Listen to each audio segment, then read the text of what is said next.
সামাজিক যোগাযোগ মাধ্যমে হঠাৎ করেই ভাইরাল হয়েছে মরুভূমির এক প্রাণী সান্ডা। কেউ এটিকে হাতে ধরছে, কেউ রান্না করছে, আবার কেউ সান্ডার বিরিয়ানি খেয়ে দিচ্ছে রিভিউ। অনেকে আবার বলছেন এটি খেলে নাকি বিভিন্ন রোগের উপকার হয়। এই প্রসঙ্গে সামনে এসেছে কথিত কপিলের ছেলে সান্ডা প্রীতি, যা এই ট্রেন্ডকে আরও জোরালো করেছে। সান্ডা হলো ইউরোমাস্টিক্স গণভুক্ত একটি মরু প্রাণী। দেখতে অনেকটা গুইসা বা বড় টিকটিকির মতো। আরব, ভারত ও পাকিস্তানে এর মাংস ও তেলকে লোকজ ওষুধ হিসেবে ব্যবহার করা হয় বলে দাবি করা হয়ে থাকে। হাঁপানি, যৌন দুর্বলতা, অ্যাথ্রাইটিসের মতো সমস্যায় এটি উপকারী বলেও প্রচলিত মত রয়েছে। তবে চিকিৎসা বিজ্ঞান বলছে ভিন্ন কথা। এখনও পর্যন্ত কোনো আন্তর্জাতিকভাবে স্বীকৃত মেডিকেল গবেষণায় এই দাবির সমর্থন পাওয়া যায়নি।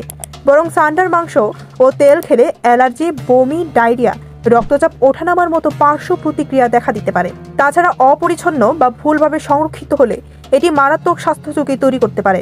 এছাড়া পরিবেশবিদরা বলছেন অতিরিক্ত শিকার ও বাণিজ্যিক চাহিদার কারণে এই প্রাণীটি বিলুপ্তির মুখে পড়তে পারে।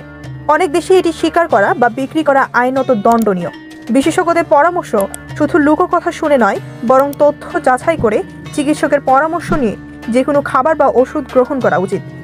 সচেতনতা ও সতর্কতাই পারে আমাদের সুস্থ রাখতে এবং প্রাকৃতিক বৈচিত্র্য রক্ষা করতে। ডেস্ক রিপোর্ট, খবরের দেশ।